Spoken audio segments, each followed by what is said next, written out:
Pemerintah terus berupaya memperbaiki kinerja pegawainya melalui pengembangan kompetensi pegawai negeri sipil. Setiap pegawai negeri sipil berhak mendapatkan pendidikan dan pelatihan untuk mengembangkan kompetensi yang dimilikinya.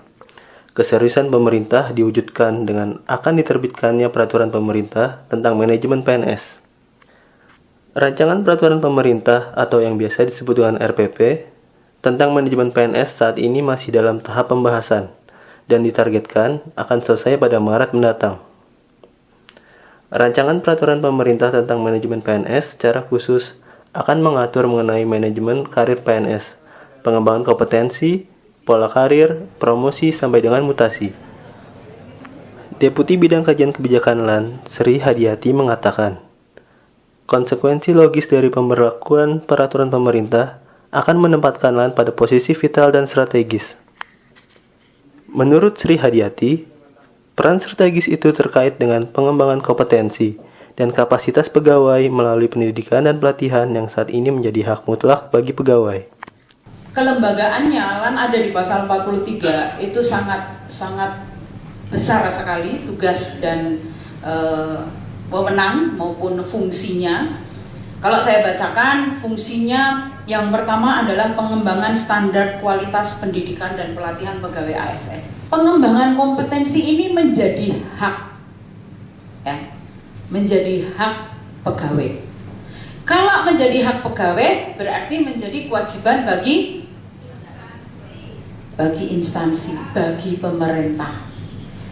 Berarti pemerintah mempunyai kewajiban untuk mengembangkan kompetensi dari setiap PNS. Deputi Bidang Diklat Aparatur LAN, Muhammad Idris menambahkan, fungsi LAN selaku instansi pembina diklat semakin penting terkait dengan pengembangan kompetensi ASN. Idris berharap siapapun yang berada di lingkungan diklat tidak kekeringan isu.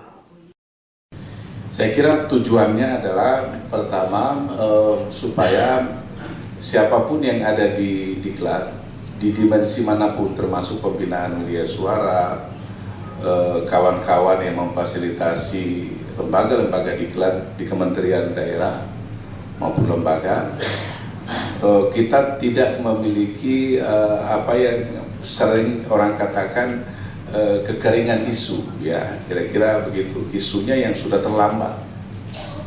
Salah satu mungkin kompetensi yang harus kita bangun adalah isunya harus yang betul-betul news, gitu ya.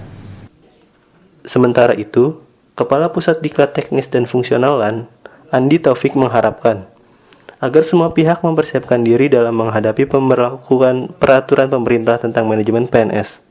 Pasalnya, banyak tugas dan fungsi baru yang menanti LAN terkait dengan akan diberlakukannya rancangan peraturan pemerintah tersebut menjadi peraturan pemerintah.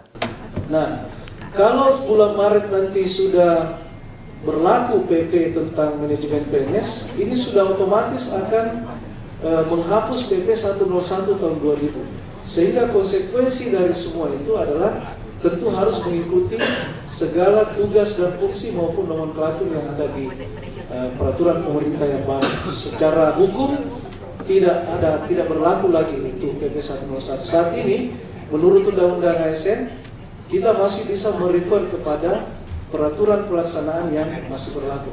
Tapi begitu diberlakukan PP manajemen PNS itu, maka otomatis PP 101 juga menjadi tidak lagi berlaku. Dari Jakarta, Humas dan Informasi Lembaga Administrasi Negara mewartakan.